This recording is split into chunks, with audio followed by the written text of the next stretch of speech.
अल्पसंख्यक संस्थानों के जरिए करोड़ों की छात्रवृत्ति की लूट, जांच सीबीआई को। 100 जिलों के 1572 अल्पसंख्यक संस्थानों में से फर्जी पाए गए 830 संस्थान। अल्पसंख्यक कार्य मंत्रालय में करोड़ों की छात्रवृत्ति की सुनियोजित लूट का एक बड़ा मामला सामने आया है। इसमें फर्जी अल्पसंख्यक संस्थानों और फर्जी छात्रों के जरिए अब तक करोड़ों रुपए लूटे जाने का अंदेशा है।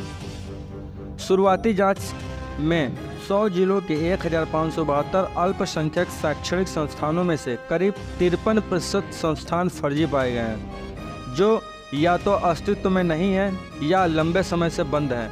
इनमें ज़्यादातर मदरसे हैं।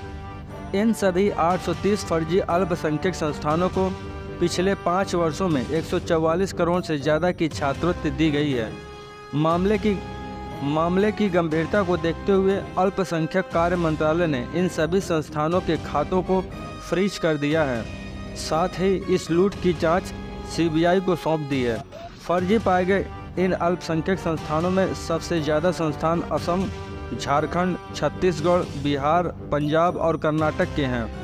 सूत्रों के मुताबिक जिन 1572 अल्पसंख्यक शैक्षणिक संस्थानों की जांच कराई थी, उनमें छत्तीसगढ़ के भी 62 संस्थान शामिल हैं, जिनमें सभी फर्जी पाए गए हैं। राजस्थान के 128 संस्थानों में 99 फर्जी पाए गए हैं। इस जांच में शामिल असम के संस्थानों में से 68% संस्थान फर्जी पाए गए हैं।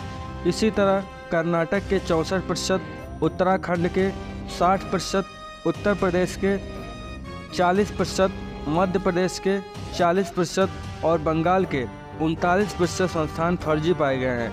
लंबे समय से बड़े स्तर पर चल रहे इस फर्जीवाड़े की जानकारी मिलने के बाद देश भर के सभी अल्पसंख्यक संस्थानों की जांच के निर्देश दिए गए हैं। मौजूदा समय में देश में अल्पसंख्यक मंत्रालय से जुड़े 1,80,000 संस्थान हैं।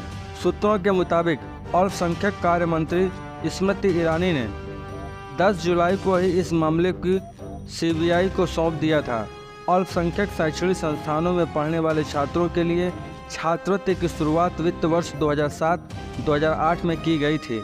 इसमें पहली कक्षा से पीएचडी तक की पढ़ाई के दौरान छात्रवृत्ति दी जाती है। इसके तहत साल में 4,000 से लेकर 25,000 तक की राशि दी जाती है।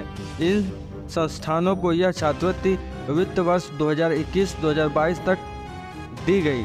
हालांकि इनमें से पहली से 8वीं तक की छात्रवृत्ति को मंत्रालय ने पिछले वर्ष बंद कर दिया। कहा कि जब देश में पहली से 8वीं तक की शिक्षा सभी के लिए मुफ्त ही है, तो फिर इस छात्रवृत्ति का क्या औचित्य है। एक अनुमान के मुताबिक अब तक इस योजना के तहत अल्पसंख्यक संस्थानों के जरिए छात्रों को करीब 22,000 करोड़ की छात्रवृत्ति दी गई है। ऐसे में अनुमान है कि यदि घपले की जांच की गई तो हजारों करोड़ रुपए की लूट का पता चल सकता है। सूत्रों की माने तो जांच के दौरान कई राज्यों में जांच अधिकारियों को धमकी भी दी गई है। 5 वर्षों में फर्जी संस्थानों के जरिए बांटी गई 144 करोड़ रुपए की छात्रवृत्ति। फर्जी संस्थानों में अधिकतर हैं मदरसे। छत्तीसगढ़ में सभी फर्जी। 8वीं तक की छात्रवृत्ति बंद होने पर चला लूट का पता। जब 8वीं तक की छात्रवृत्ति बंद की गई थी, तब मंत्रालय आशंकित था कि इसे लेकर हंगामा होगा, लेकिन जब कहीं से कोई आवाज़ नहीं उठी तो मंत्रालय अचंभित हुआ। पड़ताल की गई तो पाया कि एक ही बैंक में लाखों छात्रों की छात्रवृत्ति जा रही है। मंत्रालय ने सभी राज्यों से ऐसे 100 संदिग्ध जिलों का चयन किया और इसकी जांच का जिम्मा national council of applied economic research को सौंपा। केरल के मल्लापुरम जिले और जम्मू कश्मीर के अनंतनाग जिले में छात्रों से अधिक छात्रवृत्ति दी गई। 22 जिलों के बैंक खातों में एक ही मोबाइल नंबर पर दर्ज थे। अहम है कि अल्पसंख्यक संस्थानों को नेशनल स्कॉलरशिप पोर्टल पर खुद को रजिस्टर्ड कराना होता है। छात्रों का ब्यौरा जिला नोडल ऑफिसर से प्रमाणित कराना होता है।